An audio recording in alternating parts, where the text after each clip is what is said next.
Senhor presidente, senhoras e senhores senadores, dentre as várias crises que hoje enfrentamos, talvez a mais urgente, que reclama uma resposta efetiva e imediata, seja a crise partidária.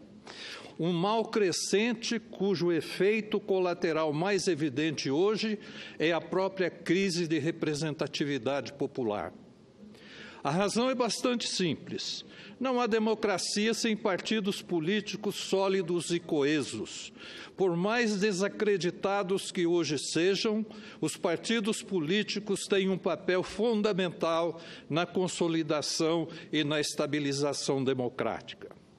Por um motivo um tanto quanto óbvio, é virtualmente impossível conceber em um país como o nosso Brasil, com milhões de habitantes, a participação direta da população na administração pública.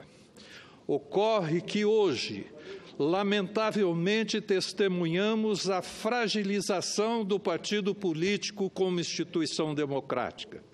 Fragilização que se dá paulatinamente, através da infidelidade partidária, da criação de partidos de aluguel, da multiplicidade incontida de siglas e, claro, do desrespeito contumaz aos compromissos programáticos que fundaram a organização partidária.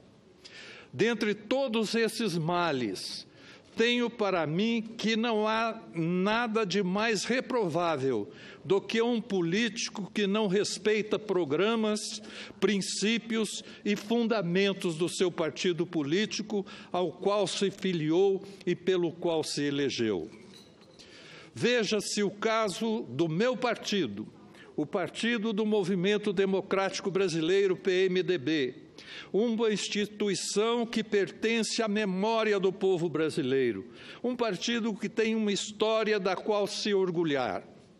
Nós, membros dessa agremiação, sempre tivemos o dever de pautar nossas ações políticas pelos compromissos programáticos, independente do partido ocupante dos principais cargos do país. Hoje, porém, no momento em que temos um de nossos filiados à frente da condução do país, nosso compromisso passou a ser não somente com o povo brasileiro, mas também com o governo. Temos de assegurar que o governo represente a sociedade brasileira e devemos fazê-lo através da atuação fortificada do PMDB, cujos estatutos e programa partidário representam a mais fidedigna tradução do anseio popular. Por isso, o próprio presidente Michel Temer, que tem o dever moral, acima de tudo, de perseguir e fazer cumprir os programas, diretrizes e valores partidários. E é isso o que tem se observado. As reformas estruturantes nada mais são do que a concretização desses anseios. O Brasil necessita dessas reformas para que haja um panorama no horizonte para o qual possamos nos voltar. Daí que, a fim de assegurar esse cenário, temos nós, parlamentares filiados ao partido, a missão de dar sustentabilidade política na consolidação dessas propostas, a despeito das divergências de opinião. Democracia, afinal, não é apenas saber ganhar ou perder, mas, ao perder, ter a nobreza de defender as decisões e ações, inclusive de quem ganhou, porque sua própria vitória representa a expressão da vontade majoritária e, logo, expressão da democracia.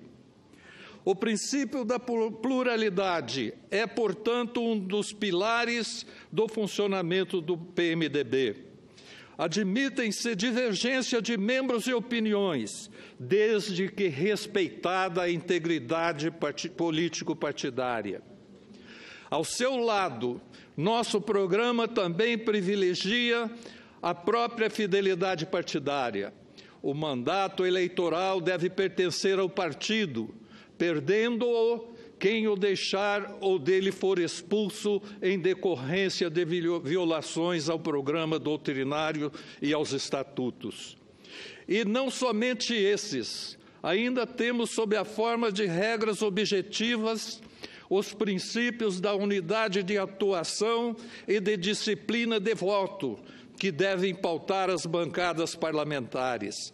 Vale dizer, há um compromisso ético e moral na condição de membros de uma agremiação política de poder divergir, mas respeitando-se a unidade e a integridade do partido. Afinal, qual o sentido de se estimular a divisão política de uma bancada parlamentar? Ou ainda, em projetar opiniões individuais publicamente, mesmo estando em posição de representatividade, mas sem corresponder aos anseios de seus representados. Poderia haver legitimidade nesses posicionamentos? Senhor presidente, sou de uma época em que as divergências políticas resolviam-se dentro do partido, em conversas de cavalheiros, e não em redes sociais, não em duelos públicos. Reconheço e defendo que ninguém deva ser obrigado a trair sua consciência. Porém, é preciso refletir sobre as consequências de seus atos, especialmente quanto à estabilidade política e democrática. E é isso que se convencionou chamar de responsabilidade institucional. Promover a discórdia, agir isolada e egoisticamente, não consultar pares e diretórios e, sobretudo, criticar sem nada propor, bem mais do que tumultuar o ambiente social. Esses gestos só servem a um resultado: agravar a crise política. E isso, senhor presidente, é algo com que não podemos concordar. O Brasil precisa do PMDB unido, coeso e fortalecido.